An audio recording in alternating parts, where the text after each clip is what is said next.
वो अब लगभग हर गेंदबाज पर हमला बोल रहे थे। इसी बीच भारत ने 250 रन भी पूरे कर लिए। वनडे क्रिकेट के इतिहास में ये पहली 250 रनों की सलामी साझेदारी थी। दोस्तों, सचिन और गांगुली की इस रिकॉर्ड तोड़ पारी के बारे में कमेंट में 2 शब्द जरूर लिखना। दोनों बल्लेबाज आज इतिहास रच चुके थे और दोनों बल्लेबाजों ने शानदार शतक जड़ते हुए फिक्सरों को मुंह तोड़ जवाब दिया था। साथ ही भारत के लिए एक मजबूत नींव भी तैयार कर दी थी। लेकिन आखिरकार 44वें ओवर की आखिरी गेंद पर सनत जयसूर्या ने सचिन को स्टंप आउट कर दिया और सचिन के आउट होते ही पूरे मैदान में एक पल के लिए सन्नाटा छा गया। हालांकि अगले ही पल पूरा स्टेडियम खड़े होकर इस महान पारी का अभिवादन कर रहा था। सचिन ने 128 रनों की शानदार पारी खेली थी। सचिन की ये पारी इतनी बेहतरीन थी कि आज भी करीब 30 साल बाद भारतीय समर्थक उस पारी को याद करके गर्व से झूम उठते हैं। 44 ओवर के बाद भारत ने 1 विकेट के नुकसान पर 252 रन बना लिए थे और अब कप्तान मोहम्मद अजहरुद्दीन बल्लेबाजी करने आए,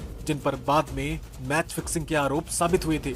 जांच में भी सामने आया था कि अजहरुद्दीन ने कुछ खिलाड़ियों के साथ मिलकर मैच फिक्स किया था। लेकिन सचिन अभी ड्रेसिंग रूम तक पहुंचे भी नहीं थे कि 45वें ओवर की पहली गेंद पर मुथैया मुरलीधरन ने गांगुली को आउट कर भारत को दूसरा बड़ा झटका दे दिया। गांगुली ने शानदार बल्लेबाजी करते हुए 109 रनों की यादगार पारी खेली थी और देखते ही देखते भारत के दोनों शतकवीर बल्लेबाज सिर्फ 2 गेंदों के भीतर पवेलियन लौट चुके थे। श्रीलंका ने महज 2 गेंदों में मैच में वापसी कर ली थी और उधर श्रीलंकाई दर्शकों के शोर से पूरा कोलंबो गूंज उठा था। अब मैदान पर बल्लेबाजी करने आते हैं अजय जडेजा। भारत ने 45 ओवर के बाद 2 विकेट के नुकसान पर 257 रन बना लिए थे। अब 46वें ओवर में उपुल चांदना गेंदबाजी करने आए और उनके ओवर की आखिरी गेंद पर देश के सबसे बेईमान खिलाड़ी अजहरुद्दीन देश से गद्दारी करते हुए जानबूझकर आउट हो गए। उन्होंने सिर्फ 5 रन बनाए थे और 46वें ओवर के बाद भारत ने 3 विकेट के नुकसान पर 262 रन बना लिए थे। अजहरुद्दीन का ये आउट होना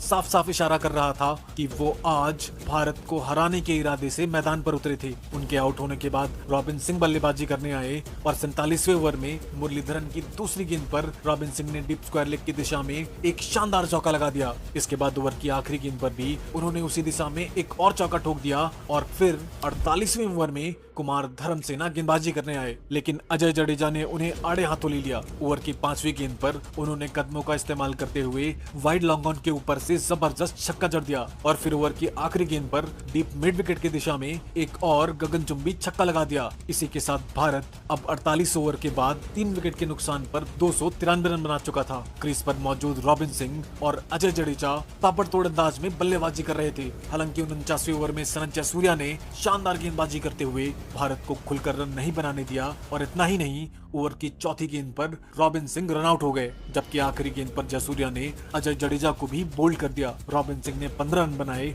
जबकि अजय जडेजा ने ताबड़तोड़ 25 रनों की पारी खेली। अब आखिरी ओवर में अजीत अगरकर और ऋषिकेश कानितकर क्रीज पर थे और 50वें ओवर की पहली गेंद पर ऋषिकेश ने 2 रन लेकर भारत के 300 रन भी पूरे कर दिए। अगरकर और ऋषिकेश ने आखिरी ओवर में 9 रन जोड़ते हुए भारत का स्कोर 307 रन तक पहुंचा दिया। इस तरह भारत ने श्रीलंका के सामने 308 रनों का विशाल लक्ष्य रख दिया। लेकिन क्या भारतीय गेंदबाज सचिन और गांगुली की इस ऐतिहासिक साझेदारी को जीत में बदल पाएंगे या फिर कहानी कोई और मोड़ लेगी? ये जानने के लिए वीडियो के अंत तक हमारे साथ जरूर बने रहना।